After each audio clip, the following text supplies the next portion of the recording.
സന്നിധി തന്നിൽ. Good morning. ഏവർക്കും നല്ലൊരു പ്രഭാത വന്ദനം നേരുന്നു. ദൈവം നമ്മേവരെയും അനുഗ്രഹിക്കുമാറാകട്ടെ. ഇന്നത്തെ ഈ പ്രഭാതത്തിൽ നമ്മുടെ ചിന്താവിഷയം നീതിമാനായ ന്യായവിധി. ഇന്നത്തെ പ്രഭാതത്തിലെ വേദവാക്യം വെളിപ്പാട് പുസ്തകം 16 അധ്യായം 7 വാക്യം. സർവശക്തിയുള്ള ദൈവമായ കർത്താവേ, അവിടുത്തെ ന്യായവിധികൾ സത്യവും നീതിയുമുള്ളവ എന്ന് പറഞ്ഞത് ഞാൻ കേട്ടു. അന്ത്യ 7 ബാധകളിൽ മൂന്നാമത്തേതാണ് ഇന്നത്തെ വാക്യത്തിലെ പ്രധാനം.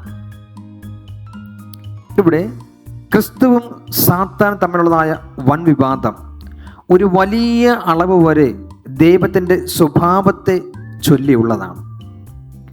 ദൈവം പ്രത്യക്ഷനായിരിക്കുന്നത് പോലെ ദൈവം ദയയും സ്നേഹവും ദയാലുവും അല്ലെന്ന് മുഴുവൻ അഖിലാണ്ടത്തിൻ്റെ മുമ്പിലും സാത്താൻ ആരോപിക്കുകയാണ്. മനസ്സിലായോ ഇന്നത്തെ പ്രഭാതത്തിലെ ചിന്താവിഷയം? നമ്മുടെ കർത്താവായ യേശുക്രിസ്തു ദയാലുവല്ല, സ്നേഹമില്ലാത്തവനാ, അവൻ ക്ഷമിക്കാത്തവനാ എന്നൊക്കെയും എന്തെന്നു സാത്താൻ ഇന്നത്തെ ലോകത്തിലെ മക്കളെ പറഞ്ഞ് പഠിപ്പിക്കുന്നെന്ന് പറയുകയാണ്. എന്നാൽ ദൈവത്തിൻ്റെ സ്വഭാവത്തിൻ്റെ മുഴുവൻ വ്യാപ്തിയും നാം കാണുന്നത് കാലത്തിൻ്റെ അന്ത്യത്തിലെ അന്ത്യ ന്യായവിധിയിലാണ്. ഒന്നുകൂടെ പറയാം. എന്നാൽ ദൈവത്തിൻ്റെ സ്വഭാവത്തിൻ്റെ മുഴുവൻ വ്യാപ്തിയും നാം കാണുന്നത് ഈ ലോകത്തിൻ്റെ അന്ത്യത്തിലെ അന്ത്യ ന്യായവിധിയിലാണ്. ദൈവത്തിൻ്റെ സ്വഭാവത്തെക്കുറിച്ച് എനിക്കും നിങ്ങൾക്കും അറിയുവാൻ തൊക്കെയാണ് പോകുന്നത്.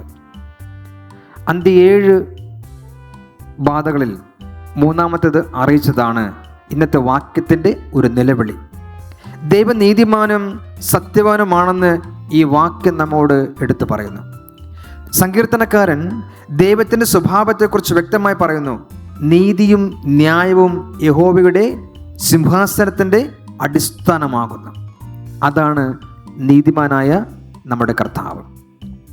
യഹോവയുടെ വിധികൾ സത്യമായവ, അവ ഒട്ടൊഴിയാതെ നീതിയുള്ളവയാകുന്നു. ദാവീദ് ഇപ്രകാരം പറയുന്നു: യഹോവയുടെ ന്യായപ്രമാണം തികവുള്ളത്, അത് പ്രാണനെ തണുപ്പിക്കുന്നു. എന്താ? യഹോവയുടെ ന്യായപ്രമാണം തികവുള്ളത്, അതെന്ത് ചെയ്യുന്നു? നമ്മുടെ പ്രാണനെ തണുപ്പിക്കുന്നു. യഹോവയുടെ വിധികൾ സത്യമായവ, അവ ഒട്ടൊഴിയാതെ നീതിയുള്ളവയാകുന്നു എന്ന ദാവീദിന്റെ പ്രസിദ്ധമായ ഗാനത്തിൻ്റെ ഒരു പ്രതിധ്വനിയാണ് ഇന്നത്തെ വാക്യം. സങ്കീർത്തനം 19 വെളിപ്പാട് പുസ്തകം 14 6 മുതൽ 12 വരെ തുടങ്ങിയതായ അനേക വാക്യങ്ങളെ നമുക്ക് കാണുവാൻ തൊക്കണം സാധിക്കും. ദൈവത്തിൻ്റെ നീതിയെ കാണുന്നത് പരിമിതമായ നമ്മുടെ കാഴ്ചപ്പാടുകൾ ഇപ്പോൾ പ്രയാസമാണെങ്കിലും ദൈവത്തിൻ്റെ സമ്പൂർണ്ണ സ്വഭാവവും മഹത്വവും വെളിപ്പെടുന്ന തിരുവെഴുത്തുകളെ നമുക്ക് ആശ്രയിക്കാൻ തൊക്കണം കഴിയും. നാം ദൈവത്തിൻ്റെ തിരുവചനം പ്രതിദിനം നാം ധ്യാനിക്കണം, വായിക്കണം. നാം ദൈവത്തിൻ്റെ വചനം വെറുതെ വായിച്ച് കളയാതെ ആ വാക്യം നാം ശ്രദ്ധയോടെ വായിക്കുമ്പോൾ ആ വാക്യം എന്നോട് എന്ത് പറയുന്നു എന്ന് നമുക്ക് കാണുവാനും കേൾക്കുവാനും പഠിക്കുവാനും തൊക്കെ സാധിക്കും. കാരണം ദൈവത്തിൻ്റെ സമ്പൂർണ്ണ സ്വഭാവവും മഹത്വവും വെളിപ്പെടുത്തുന്ന തിരുവെഴുത്തുകളെ നാം ആശ്രയിക്കുമ്പോൾ ലോകത്തിൻ്റെ അന്ത്യത്തിൽ ദൈവത്തിൻ്റെ സമ്പൂർണ്ണ കൽപ്പന അടിസ്ഥാനമാക്കിയുള്ള ദൈവത്തിൻ്റെ സമ്പൂർണ്ണ ന്യായവിധികൾ സമ്പൂർണ്ണമായി നടപ്പിലാക്കും. ഇന്ന് ലോകത്തിൽ ജീവിച്ച് മരിച്ചവരും ഇന്ന് ലോകത്തിൽ ജീവനോടെ ശേഷിക്കുന്നതായ ഞാനും നിങ്ങളും ദൈവത്തിൻ്റെ കൽപ്പനയിൽ പറഞ്ഞിരിക്കുന്നതായ അസത്യങ്ങളെ അനുസരിച്ച് ജീവിച്ചില്ല എങ്കിൽ നമുക്കൊരു ന്യായവിധി ഉണ്ട്. ഇന്നത്തെ നാം ജീവിക്കുന്ന ഈ ഭൂമിയിലെ ന്യായവിധി അല്ല, പിന്നെയോ സ്വർഗത്തിൽ നമുക്കൊരു കോടതിയുണ്ട്. ആ കോടതിയിൽ നീതിമാനായ ഒരു ന്യായവിധി ഉണ്ട്.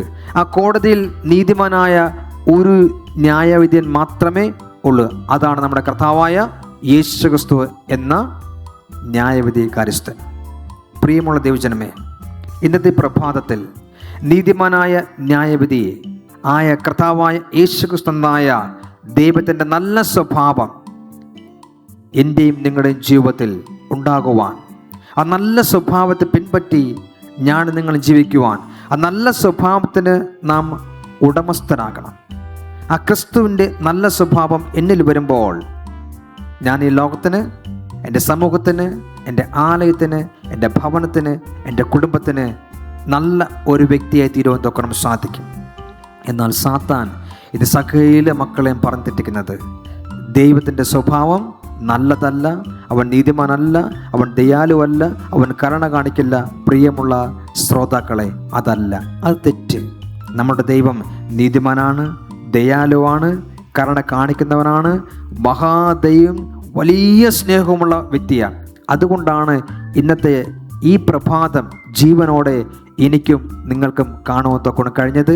ആ കർത്താവിൻ്റെ വലിയ സ്നേഹമുള്ളത് കൊണ്ടാണ്. ആയതുകൊണ്ട് ആ നീതിമാനായ കർത്താവിനെ എതിരേൽക്കാൻ ഒരുങ്ങുക. ആ ദൈവത്തിൻ്റെ സ്വഭാവം എന്നിലും നിങ്ങളിലും ഉണ്ടാകുവാൻ ഇന്നത്തെ പ്രഭാതം നമ്മെ അനുഗ്രഹിക്കുമാറാകട്ടെ. നമുക്കൊരു വാക്ക് പ്രാർത്ഥിക്കാം.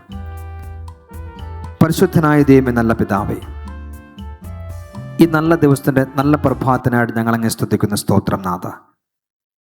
ഇന്നത്തെ ഈ പ്രഭാതത്തിൽ തന്ന വചനം കർത്താവെ, നീതിമാനായ ഒരു ക്രിസ്തു ഞങ്ങൾക്കുണ്ട്. കർത്താവ് ന്യായം വിധിക്കുമ്പോൾ ദൈവമേ, അങ്ങയുടെ നല്ല സ്വഭാവമുള്ള മക്കളെ മാറുവാൻ ദൈവമേ, അങ്ങ് കാട്ടിയതായ വഴി ഞങ്ങൾ പിൻപറ്റുവാൻ ഞങ്ങളെ സഹായിക്കുമാറാകണം. അങ്ങയുടെ നല്ല സ്വഭാവം അടിയങ്ങളിൽ ഉണ്ടാകുവാൻ ഇന്നത്തെ പ്രഭാതം ഞങ്ങളെ സഹായിക്കണമെന്ന് യേശു ക്രിസ്തുവിൻ മഹത്വമുള്ള നാമത്തിൽ ഞങ്ങൾ യാചിക്കുമ്പോൾ ഞങ്ങളുടെ പ്രാർത്ഥന കേൾക്കണം. നല്ല പിതാവായ ദൈവമേ, ആമേൻ.